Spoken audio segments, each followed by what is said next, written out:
Another thing that we do when we want to make friends with someone is, and this seems really, really, really simple, you all, but it's true.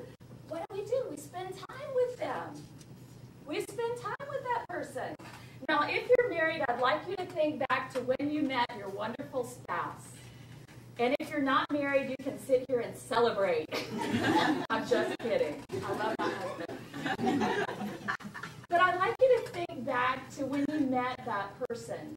Now, were you available to them? Did you call them? Did you invite them to do things? Did you talk on the phone about nothing for hours? Did you watch silly videos together? You did all those things, I would imagine. And you spent time with that person.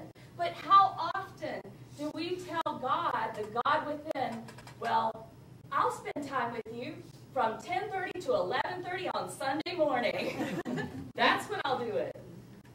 How often do we tell that to the God within?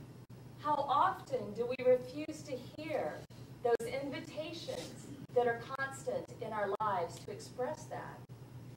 When we want to make friends, I love this one, we're non-judgmental. You know, can you imagine saying to God, you know, God, you really look fat in those robes of yours. Have you gained weight? We would never do that, would we?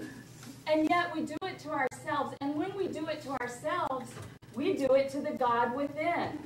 And the God within moves further and further down. The God within is rejected. The God within feels rejected. And the human personality raises its ugly head to make us believe we're not good enough or beautiful enough or whatever enough.